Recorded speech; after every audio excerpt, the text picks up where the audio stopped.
Good evening, everyone. Like you said, I'm Elizabeth Mays. I'm his daughter. I took over the family business 5 years ago. And for those who don't know, we are celebrating 17 years of the family legacy. So like he mentioned, I went to Western Michigan University too. And when I graduated back in 2011, my concentration was in film, video, and media studies. And then I minored in engineering, graphic and printing sciences. And little did I know I was going to step into this business. And I'm glad I did. But since we've cultivated the company, it's now called MCS Multimedia, which stands for Mays Commercial Services. So what we did is cultivated the company to not just have just a print demand presence, and to also have a digital presence. So we put heavy concentration in graphic design because that's what captured the eye. Heavy emphasis in advertising and marketing to make sure that you know where your client is and how to target them, and to make sure that your presence is there.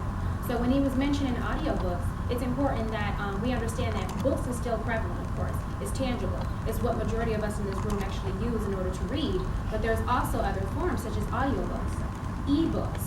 There's ways to actually condense your book down and also supply it online, like you're doing right here. You said click Amazon, go on Amazon, click UKMT, and a series of your books will show up. So what some publishers have, I guess people who have had their own books, have not done is to put it in many forms and formats so that people can access it. And it's not just about reading, it's about learning. And that shows you that audiobooks and ebooks, and also put it in series and volumes, makes it available to those who want to read and actually want to possibly capture your information for themselves. So that's just a brief synopsis, and that's what we do. We make sure that we put it in your audience face, not just in print, but also online. No, excuse me for being ignorant, but you are on Livernois anymore. No. When they closed big operation on Livernois, I took over the business and opened it up in Ferndale. And we were there for 3 years, and then we transitioned to Southfield.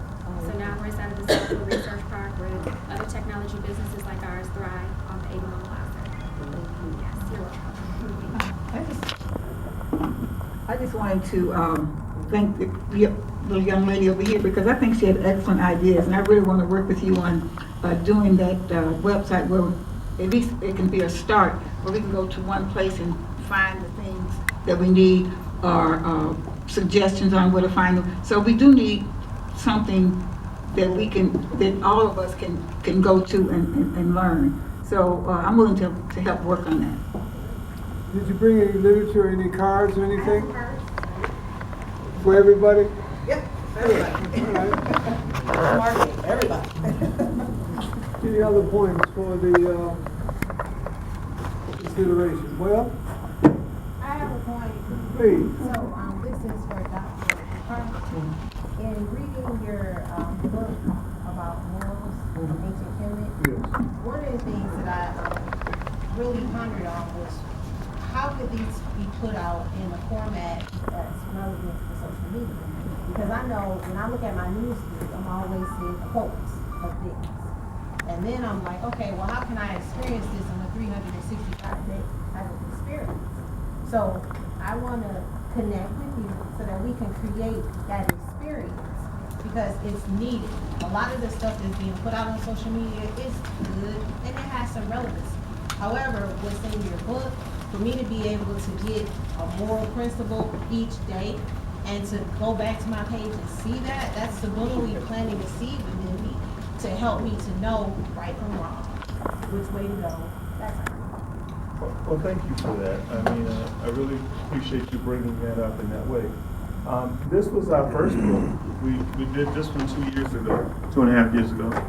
And it now has been nominated for the Black Power Awards. Out of thousands of books, there are 3 books left, and they'll be held in Atlanta on November the 12th.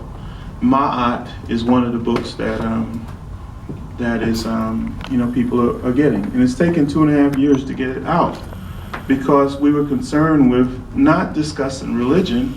We're just concerned with our children discussing morality and ethics, right and wrong in situations, good and bad, justice and injustice, and what to do about it. And we had to go to our own models in our history. We can't go running around in other people's history trying to find out how we should operate our lives. And so we've done too much of that, mixing and matching eclecticism. So I look forward to, I mean, I could obviously see that being a a great project. Thank you again. And I just want to add, I just came back from Divinity School, and I had an opportunity to experience, my name is Divine, everybody. So I had an opportunity to experience the whole context of what divinity is. And I can just tell you openly, they don't have a clue. They told us personally that these books have been rewritten to where what you're reading has some political gain. It's been selected by a group of people to control a group of people. And this is academic, like Princeton, like Yale. These type of individuals who are equipping black people like me to come out and perpetuate a cycle. So what you experience here, I am a literary author. I have published a children's book to commemorate who we are as a people, but subliminally affirm who our children can be in the future to come. I have also published a book on technology for seniors.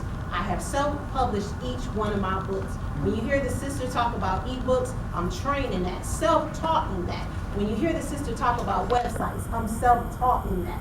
When you hear anyone talk about anything related to technology, social media, I'm self-taught in that. I have mastered that. No university has taught me that. However, I do hold 2 MBAs in marketing and leadership and an undergrad degree in African ancient studies. So I'm here, and I have been blessed to connect with David Rambeau.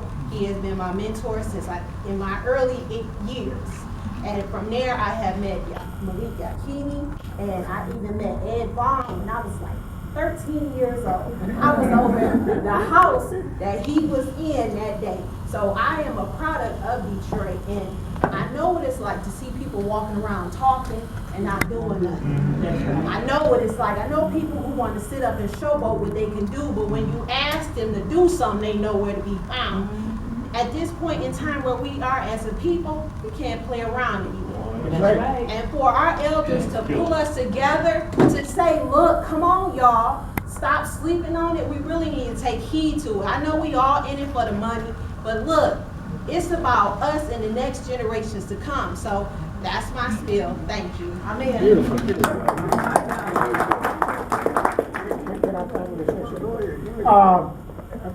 I thank you, sister, and I don't know how many years ago that was that you met me, but good. 60 years. I'm planning, and after I talked to Malik Yakini last night, I'm planning this conference in Detroit in September 2017. Now, all of the things that we talked about here today, exactly the kind of things that I want to see happen. And it's called the National Black Social, Economic, and Political Empowerment Conference. Now remember, we had a conference in 1965 that changed this country. We're the ones who brought Nikki Giovanni to Detroit. We're the ones who changed the whole paradigm in terms of what we were doing at that time. Hakeem Adaboud had made it at our conference. Broadside Press developed at our conference. And that was a conference. It's called the Black Arts Confederation of Unity. And so we want to do this again in memory of that conference in September of 2017. Social, community organization. City by city, block by block, saving the black church, very important. It's still the strongest organization we have. And we got to save the black church. Because we're losing it, saving the HBCUs. Yes. Our black colleges are going to the dogs, and we are not supporting them. Even the alumni don't give money to the colleges. I graduated from Fisk University, and I know we got a lot of Fisk graduates, they live and die. They haven't given a dime to Fisk University. And we're talking about making public education work for us. Black public schools, yes, charter schools. If you find a white school district with a charter school, with a charter school, show it to me, okay? Show it to me. They will not have a charter school. Not in no white school district. You know, I'm the one that turned over the table at the state capitol trying to keep them senators from finally passing that bill to take over Detroit Public School. I thought I was going to get arrested, but it didn't.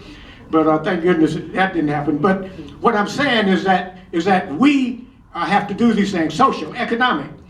We have to get into cyberspace, the whole thing that the sister talked about. Strategic black business development, making the black consumer dollar work for us. Sports for who? For what? Black inventions, patents, manufacturing, all these things, and then political.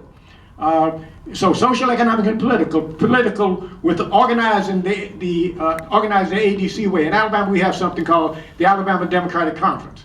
It's all black, and a brother named Joel Reed, and he's an Omega man like me. Joel Reed is the man. I mean, he'll kick butt and call names. And we're doing it in Alabama with the ADC. I'd like to see that happen in every city in this country. The criminal justice system, you know, where they're putting us in jail, and Black Lives Matter, and organization, and Pan-Africanism. We still got to get back to Pan-Africanism, because we never should let it die. You know what has happened to us in the Pan-African world? You know, we lost Nkrumah in Ghana. We lost Nyerere in Tanzania. We're losing all over the place. And the ANC, the African National Congress in South Africa, Nelson Mandela is gone. But you may not remember Mangaliso Sobukwe. He was also at Robbins Island in prison. But he headed the Pan-Africanist Congress. Winnie Mandela right now is fully supporting the Pan-Africanist Congress idea. The ANC is in the dogs, in the doldrums. The people don't like it. South Africa has not advanced.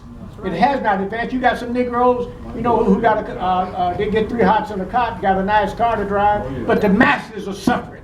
Right. And that's because the Negroes have betrayed the people. And we know what has happened all over America. We got to step up to the plate. If we don't do it, our survival won't be here. It's at stake. And that's why in 2017, right here in the city of Detroit, we're going to have the Black Social, Economic, and Political Empowerment Conference. Give me your name, address, phone number, and your email address, and I'll keep you posted. Thank you. Don't get no applause. All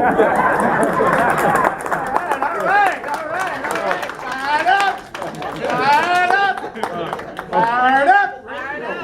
Ready to go. I'm sorry, Professor, if I seem to stray a little bit off point. I know. Way off point. I know. Way off point. He used to be my professor at Wayne State 40 years ago. He had the same kind of discussion. But anyway, I know I was supposed to talk more about my play on Bessie Coleman that I hope to get produced. I'll talk to your Michael Jordan the theater over there after this is over. But I'm still looking for an outlet on these important topics, and any help or guidance that the panelists give me on that. Detroit IPTV, we'll put you up. Did you bring any literature, Detroit IPTV? I'd like to pass out my cards. Satisfaction Realty is how you feel after the deal, as it says on the back. That's right. Oh, you got one. No buyers or sellers remorse. We got one too, right? Yeah. It's right on the back. Yes, indeed. I'll even sell a dog house if I can get fired on pre-approved. I'll throw in a hot dog. You can have Thank you, sir. Now, I'd like to ask you, please, Saunders, they were holding together. You were part of the Black Arts Convention, 66, 67. Yeah. Is there a history of it? Oh yeah. Is it written and published? It has been written it hasn't been published, but it has been written about, and I have all of the information that we can make it happen. But that was a powerful, you got to remember, when we had that conference, no black women in Detroit had natural hair, none. We had one, Joyce Whitsitt, Kofi Wangaro's wife, and Annabelle Washington, who were ridiculed every day when they got on the bus, not by white folks, by black folks. So that was a game changer. That conference was a game. We had it at the Shrine of the Black Madonna, where I was. I was in the Shrine for 8 years. I'm the one who came up with the idea of the Shrine of the Black Madonna. I hired Glanton Dardell to do the painting, and Gerald Baker helped it. And so, and of course, we became world famous. Nikki Giovanni has it in her poem.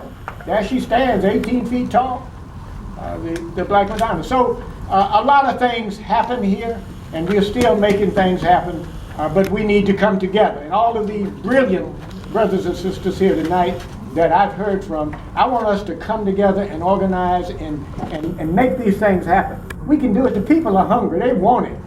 We just have to get organized ourselves, like David said. And see, David and I used to pass out a journal. That must have been in 1492 called the Community Business Association.